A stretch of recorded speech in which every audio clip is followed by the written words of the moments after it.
जैसे यार हम जेईई मेंस का रिजल्ट आते कमेंट सेक्शन में काफी डाउट्स आने लगे भैया जोसा के जो काउंसलिंग होती है वो किस तरह से होती है, कंप्लीट प्रोसीजर मुझे बता दो। तो इस वीडियो में यही होने वाला है यार, मैं आपको कंप्लीट प्रोसीजर बताने वाला हूँ। लेकिन उससे पहले अगर पहली बार विजिट करो सब्सक्राइब कर लेना। सब्सक्राइब आपको क्यों करना है, क्योंकि हम लोग काउंसलिंग वगैरह कराते हैं, आपकी रैंक पर सबसे बेस्ट कॉलेज लाते हैं, वो तो है ही। लेकिन इसके अलावा हम लोग आपको प्लान बी भी प्रोवाइड करते हैं। प्लान बी का मतलब ये होता है कि ज्यादातर बच्चे होते हैं यार, देखो जेईई मेंस में इस बार लगभग 11 लाख लड़कों ने एग्जाम दिया है। 11 लाख में जो अच्छा कॉलेज जो पाएंगे वो 2 से 3 लाख या जब मैक्सिमम 4 से 5 लाख बच्चों को मैं कंसीडर कर सकता हूँ। लेकिन उनके बाद जो बचे हुए बच्चे उनका क्या, तो उनके लिए हम बेस्ट ऑप्शन प्रोवाइड करने की कोशिश करते हैं। आपको कहाँ आपके कैरियर के लिए सबसे बेस्ट क्या हो सकता है वो सारी चीजें प्रोवाइड करने की कोशिश करते हैं। ढेर सारी वीडियोस ऑलरेडी हमारे चैनल पर पड़ी हुई हैं, कुछ वीडियो समय के साथ आती जाएंगी। आप कमेंट सेक्शन में हमें पूछ भी सकते हो कि मेरी ये परसेंटाइल है, मुझे इस पर क्या मिल सकता है, या फिर कमेंट सेक्शन में आप सिंपली अपना रैंक वगैरह भी बता सकते हो। शुरू करूंगा, इसमें पूरा का पूरा प्रोसीजर मैं जोसा का बताऊंगा। लेकिन उन सभी चीजों से पहले मैंने आपको बताया कि हम लोग काउंसलिंग वगैरह कराते हैं, प्राइवेट हमारी पर्सनल पेड काउंसलिंग वगैरह भी होती है।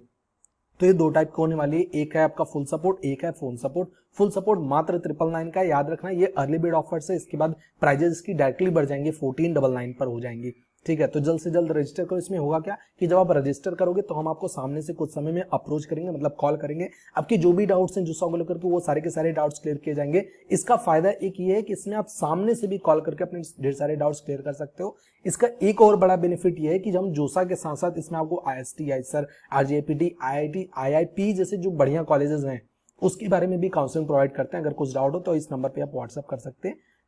ये फुल सपोर्ट है। फुल सपोर्ट का थोड़ा सा कह सकते हो कि अनबेनिफिट वो ये है कि इसमें सिर्फ एक बार कॉल होगी, आपके जो भी डाउट्स हैं बाकी आप व्हाट्सअप करके अपने डाउट्स वगैरह पूछ सकते हैं। याद रखना इसका प्राइस भी जल्दी बढ़कर के 799 हो जाएगा, तो जल्द से जल्द रजिस्टर कर सकते हो। दोनों की दोनों लिंक आपको डिस्क्रिप्शन में मिल जाएंगे। हमारे टेलीग्राम चैनल का लिंक भी आपको डिस्क्रिप्शन में मिल जाएगा। तो सबसे पहले कि जोसा काउंसलिंग होती क्या है, तो जोसा counselling simple joint seat allotment authorities का फुल फॉर्म कर सकते हो।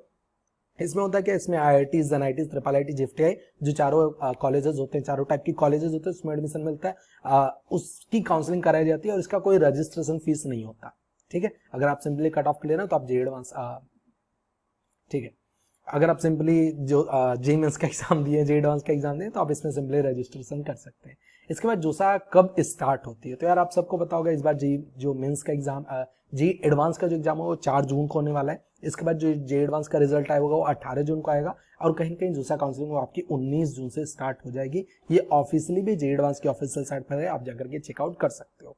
इसके बाद एलिजिबिलिटी क्राइटेरिया क्या है। एलिजिबिलिटी क्राइटेरिया में कुछ लोग ये सोच लेंगे कि भैया 75% क्राइटेरिया एलिजिबिलिटी क्राइटेरिया, ऐसा कुछ नहीं है यार। काउंसलिंग आप करा सकते हो लेकिन आपको कोई भी एनआईटी, ट्रिपल आईटी, जेएफटीआई नहीं मिलेगी अगर आप 75 परसेंटाइल से ऊपर हैं तो, मतलब ऊपर नहीं है तो। ठीक है, काउंसलिंग आप कराओगे ही कराओगे, आपका सब कुछ आएगा, लेकिन आपको कोई कॉलेज नहीं मिलेगा। 75% क्राइटेरिया का मतलब ये होता है। इसमें ढेर सारी चीजें लिखी हुई हैं। अगर आपने जेईई मेंस दिया है तो आप जोसा काउंसलिंग के लिए एलिजिबल हो। ठीक है, कट ऑफ क्लियर है नहीं क्लियर है दैट डजंट मैटर, आप काउंसलिंग तब भी करा सकते हो, क्योंकि काफी लोग हैं जिनका कट ऑफ क्लियर नहीं है, फिर भी उन्हें जीएफटीआई वगैरह तो मिल ही जाती है ना, तो इस सेंस में मैं बात कर रहा हूँ। उसके बाद यहाँ पर एनआईटी, ट्रिपल आईटी, जेएफटीआई वगैरह मिली। अगर आप जेईई एडवांस्ड क्लियर करते हैं तो आपको आईआईटीज वगैरह में भी काउंसलिंग वगैरह आपके सेक्शन में रहेगा। उसके बाद काउंसलिंग का प्रोसीजर क्या होता है, बहुत सिंपल है। जब आपका जेईई एडवांस का एग्जाम खत्म हो जाएगा, जेईई एडवांस का रिजल्ट आएगा, 19 जून से आपका जोसा काउंसलिंग शुरू होगी। सिंपली रजिस्ट्रेशन कर देना है, फ्री ऑफ कॉस्ट होगा आपका रजिस्ट्रेशन। सिंपली रजिस्ट्रेशन करना है। उसके बाद चॉइस फिलिंग ऑर्डर, अगर आप हमारी काउंसलिंग परचेज करते हैं, हमारी जो पर्सनल पेड काउंसलिंग है अगर आप वो परचेज करते हैं तो हम आपको आपके रैंक के हिसाब से चॉइस फिलिंग ऑर्डर वगैरह भी भेजते हैं, तो आप उस सेम तरीके से अपना चॉइस फिलिंग ऑर्डर भेज सकते हैं, भर सकते हैं। उसके बाद मॉक सीट अलॉटमेंट 1 होगा। मॉक सीट अलॉटमेंट राउंड 1 का मतलब होता है ये एक जस्ट आइडिया देता है कि आपको ये कॉलेज मिल सकते हैं। मोस्ट ऑफ केसेस में सेमी कॉलेज मिलता है जो आपको मॉक सीट अलॉटमेंट 1 में होता है, लेकिन मोस्ट ऑफ कुछ केसेस में वो चेंज भी हो जाता है। उसके बाद मॉक सीट के बाद आप अपना चॉइस फिलिंग वगैरह लॉक करते हैं और उसके बाद आपका सीट अलॉटमेंट फर्स्ट वाला होता है। ठीक है, अब मान लो किसी भी एक राउंड में 6 राउंड होते हैं टोटल, जैसा कि सबको पता होगा 6 राउंड होते हैं, जैसा कि टोटल सबको पता होगा। तो इन 6 राउंड में मान लो अगर आपको किसी एक राउंड में, फर्स्ट राउंड में, सेकंड राउंड, थर्ड राउंड या किसी एक राउंड में आपको कोई सीट मिलती है जो आपको पसंद है, जो आपको लेनी है, तो उस केस में आपको क्या करना होगा, तो सिंपली सीट अलॉटमेंट लेटर आएगा। जब आएगा वो सारी चीजें हम टाइम टू टाइम आपको बताते रहेंगे। सिंपली सीट अलॉटमेंट लेटर आएगा, उसे डाउनलोड करो। उसके बाद फ्रीज फ्लोट स्लाइड, कुछ भी कर सकते हो। फ्रीज फ्लोट स्लाइड का क्या डिफरेंस होता है ये मैं आपको बताने वाला हूँ, लेकिन उसके बाद मान लो फ्रीज फ्लोट स्लाइड चूज किया, उसके बाद डॉक्यूमेंट्स वेरिफिकेशन होगा, उसके बाद सीट एक्सेप्टेंस फी होती है। ये याद रखना, पे करनी ही होती है। अगर आप पे नहीं कर रहे हो इसका सीधा सा मतलब आप सीट नहीं ले रहे हो।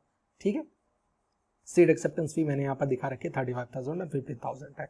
अब फ्रीज, फ्लोट और स्लाइड का मतलब क्या होता है? फ्रीज का मतलब है जो सीट मिली वो ले ली।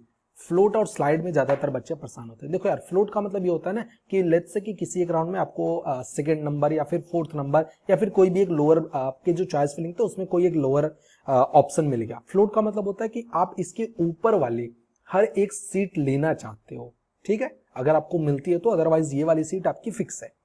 स्लाइड का मतलब ये होता है कि इस ऑप्शन के ऊपर जो भी आपने भर रखा है उसमें सेम ही कॉलेज में आप फ्लोट करो, मतलब आपको सिर्फ उसी कॉलेज की ब्रांचेस मिलेंगी, दूसरे कॉलेजेस की ब्रांचेस नहीं मिलेंगी, इवन दो अगर वो आपने भरा हुआ है तो भी, ठीक है। अगर नहीं समझ में तो कमेंट सेक्शन में बता देना, मैं एक बार फिर से समझा दूंगा।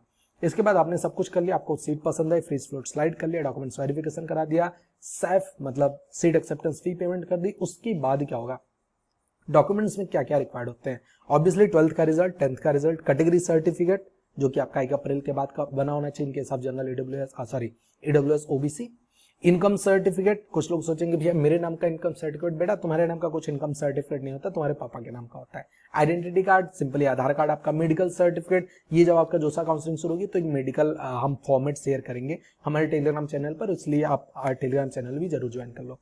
मेडिकल सर्टिफिकेट उसका फॉर्मेट होता है, माइग्रेशन आपके स्कूल से मिलेगा, टीसी आपके स्कूल से मिलेगा, गैप सर्टिफिकेट हम फॉर्मेट शेयर कर देंगे, वो आप बनवा लीजिएगा, सिंपली कोर्ट में तहसील में बन जाता है।